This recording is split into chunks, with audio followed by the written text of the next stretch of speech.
This looks like a 007 GoldenEye, where they pasted like real faces onto the models, but it was like really uncanny. Dude, jeepers. Conceptually, cool idea, I guess. Maybe we just keep that baking in the oven a little bit longer, though. Thor, Love and Thunder, floating head. So fucking true. Yeah, that is exactly what it looks like.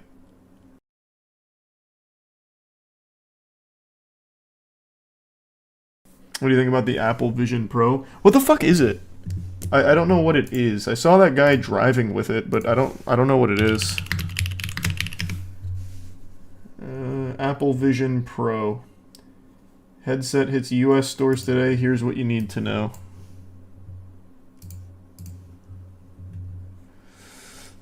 It's Apple's first new product in 7 years, officially launched on Friday. It's a mixed reality headset.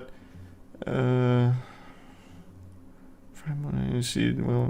just tell me what the fuck it is. Is it just the AR? Yeah, it's talked up the potential for AR to help people communicate and collaborate. Now he will have to prove that a device that blends both virtual reality and augmented reality, a technology that overlays virtual images on live video of the real world, is indeed the future of computing. He called it the most advanced consumer electronics device ever created. Oh my god! It's $3,499.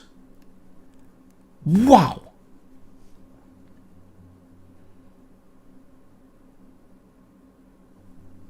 What a price tag!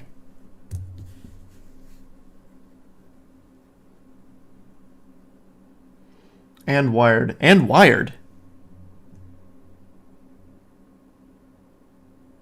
It can't be wired. I saw a guy driving a car with one.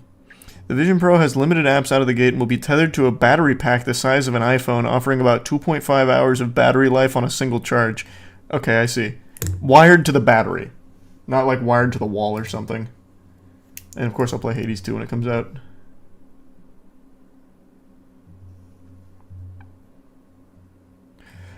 The experience is unmatched when it comes to watching immersive videos and interacting with the world around you. Or you can just interact with the world around you IRL, as opposed to through a headset.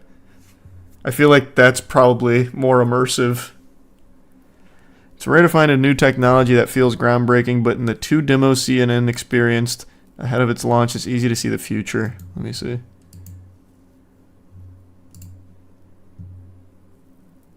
Introducing Apple Vision Pro. It's super expensive, it's super inconvenient, and it doesn't really seem like it offers that much. Like you're gonna be a lot better off just doing this project on your computer as opposed to standing in your kitchen.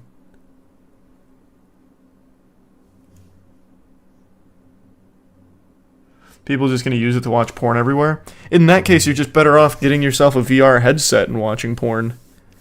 I don't know, it just doesn't seem worth it all. Thanks to Risa Balejo. Only benefit is watching a movie on a plane. Or you can just plug your headphones into the TVs in the back of the seats that pretty much every plane has nowadays. Granted, I've only flown once in the last 6 years. But I think pretty much every plane has that now. It has a whole thing where the outside shows your eyes, but the screen that shows your eyes is way too dim so you can't see them. Well, that's what it was showing here. It looks very silly. Like, it looks like snorkeling gear. It's a starting point to a new way of using VR/AR like we use a computer, but from anywhere, more portable than a laptop. Thanks for Prime, Jeremy. But not really. All the places you'd use a laptop, you're still better off using a laptop than this. Because think about it. Let's say this catches on. I was super wrong about the iPad. I didn't think the iPad would catch on, so I could be super wrong here. But let's say you're at Starbucks. You're like, okay, I've got this project I got to do. I got to answer some emails. Let me fucking slap on my goggles. And you wander on over there. You're just going to be doing, like, this kind of shit. Now you are inconveniencing everyone around you. Like, now no one can really sit next to you because you're getting fucking bopped in the head because you have to fucking play with it like you're in Minority Report Tom Cruise. Whereas on a laptop, it's a lot closer and it's a lot less intrusive around everyone else's space. Like, this would only ever be used, I feel, in like a home setting or an office setting, and in both those cases, you're better off just using a laptop or a desktop. Yeah, but I'm a selfish asshole who doesn't care about other people's space. Yeah, fair enough.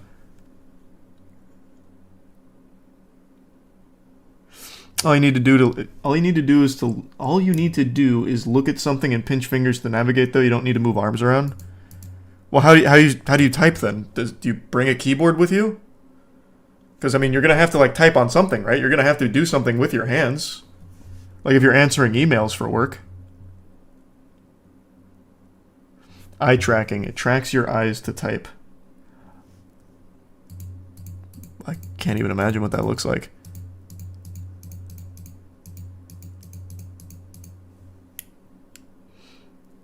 Speech to text. No one's going to want to say their emails out loud in public. Eye tracking, though, if they can make that work, I guess solves that issue.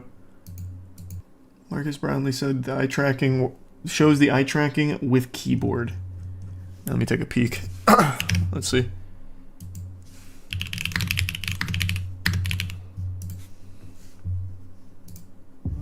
All right, so you've seen the unboxing.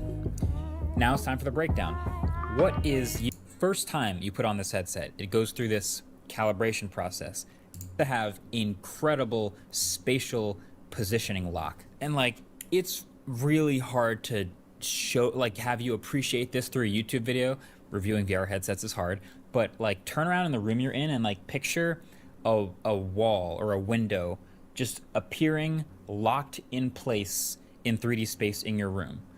And no matter how much you move your head or move around, it stays exactly kind of floating where it's supposed to be. But well, that's nice if it fixes that problem. That was going to be another thing I mentioned, is things being all like jaggedy and moving around as you move. It'd be a massive nauseating headache.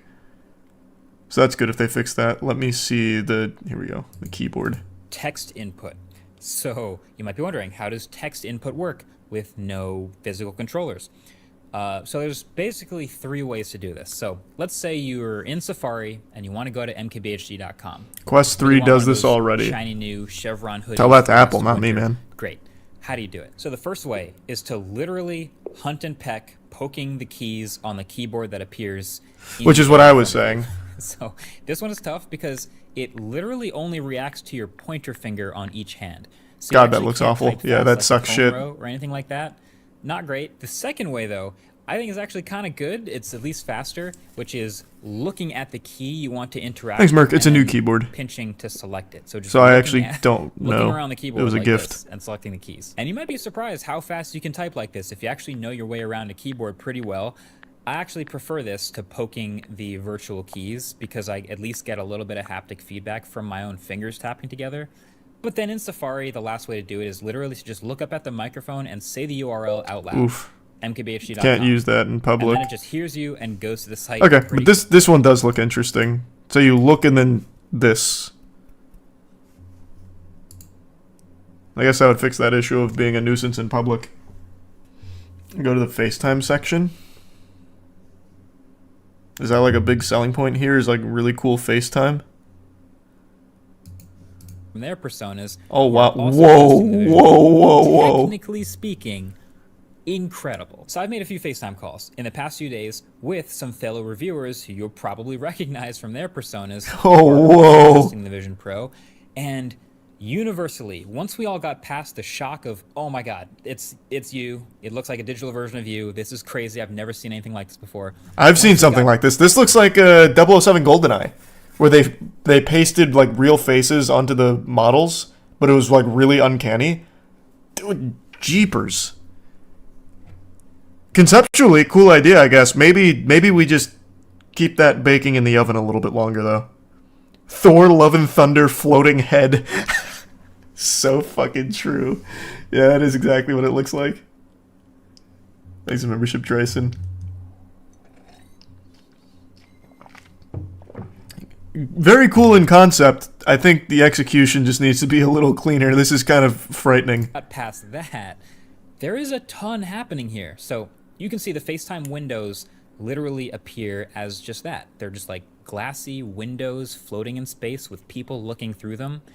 And then the angle that you look into the window is going to match the angle that they see you looking at them. Meaning, if we're all in Vision Pros on this call, unlikely, but hear me out. If we're all in Vision Pros and you've got a bunch of people on this FaceTime call, so there's somebody to the left and somebody to the right.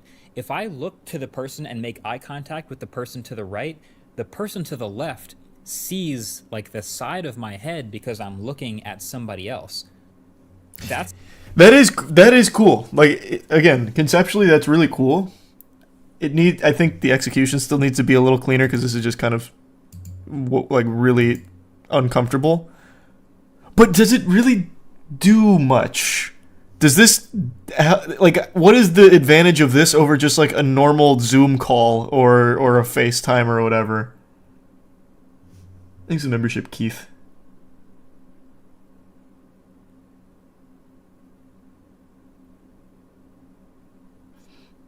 Immersion? Well, I feel like it's less immersive. If I'm on a Zoom call or a FaceTime, I see the real human being as opposed to the Sims world model here. Right now, just more proof of. Right now, it's more just proof that it works, and that's about it. Just like the Oculus Rift 1.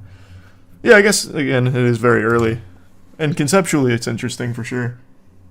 I just don't know about paying $3,500 for this. Maybe in the future, though, I could definitely see it.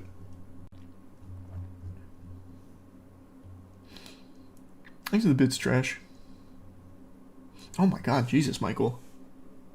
Fuck, thank you for the 30 double cheeseburger money.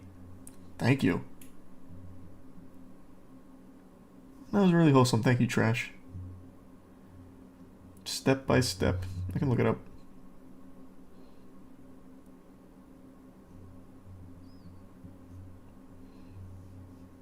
I see Jim Carrey coming out of retirement already for Sonic 3. I did not, but that's cool.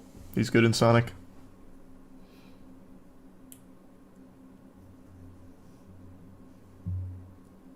No, someone in chat just mentioned the zoo horror game, though. I did Hudson. It was great.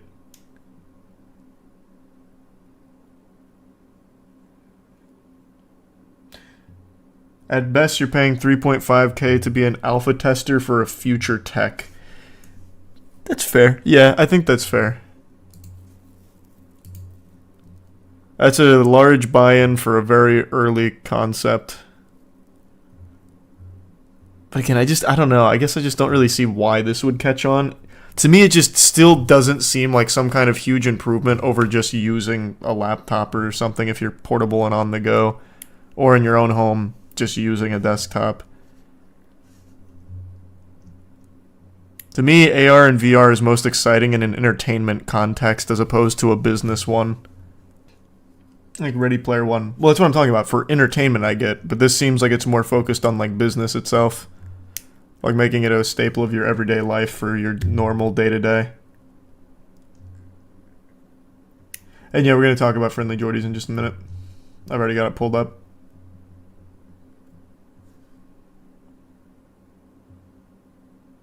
Thanks for your sub decomposition. The Vision Pro is mostly for developers to make apps for when mass consumer version comes out in a couple years. Perhaps. Thanks, Arisa Bricky. It's really good to use while lying down in your bed and looking at the ceiling. Bet this made me sad to read. I appreciate that, Michael. Hope everything looks up for you.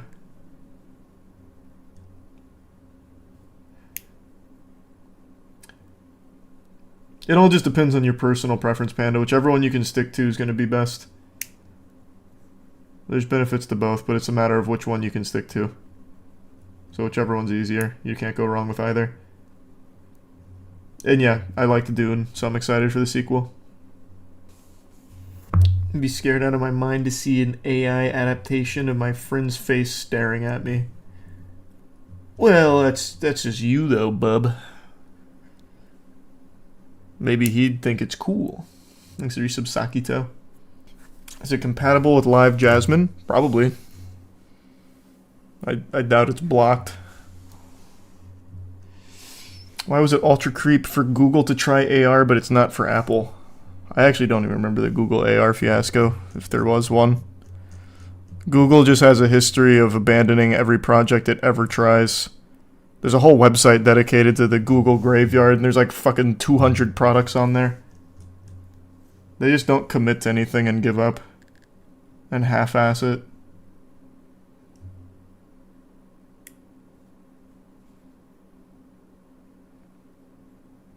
What is that about Linden? I'm so confused. Wait, what? I might have misread that.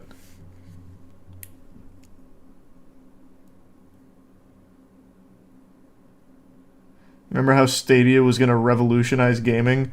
Yeah, and you remember how Google Plus was going to revolutionize social media? It goes on and on and on and on and on. All the Google failures are unbelievable. So many people probably don't even know half of the shit on there. Because they quietly launch and quietly die.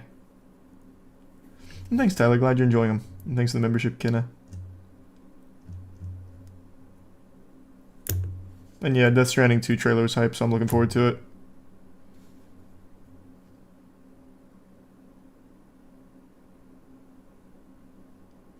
I miss Google Plus. Why? Nobody used it.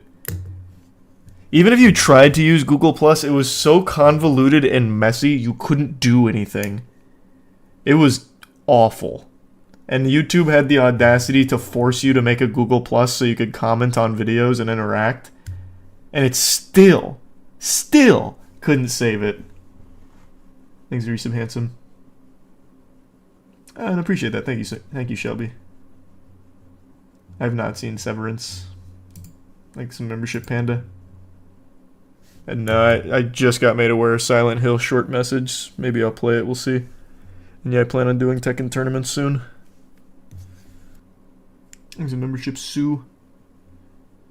Google just recently killed Google Jamboard, which was basically a tablet that only worked as a whiteboard.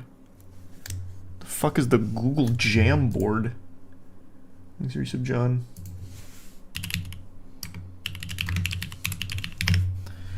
Jamboard.google. No information is available for this page. Untitled Jam. Let's see. Google's whiteboarding app is joining the graveyard. The company is shutting down its collaborative Jamboard app in late 2024 and pointing users to other whiteboard tools. So cool.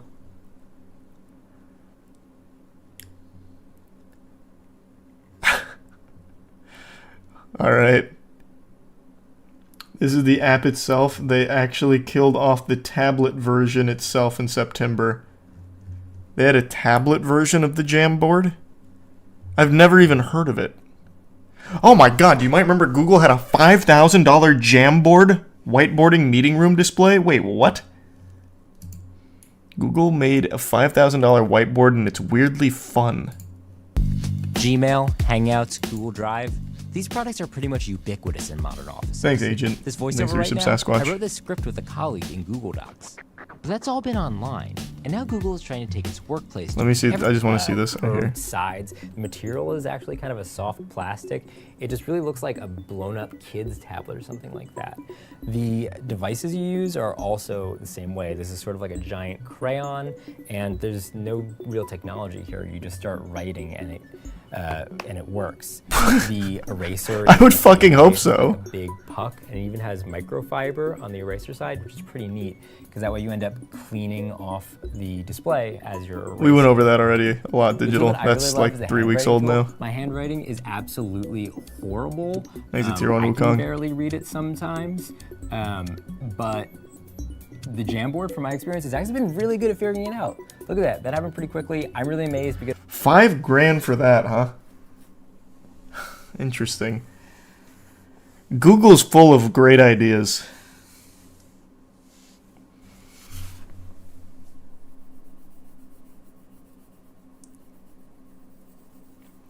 Bro, my high school had this in 2010.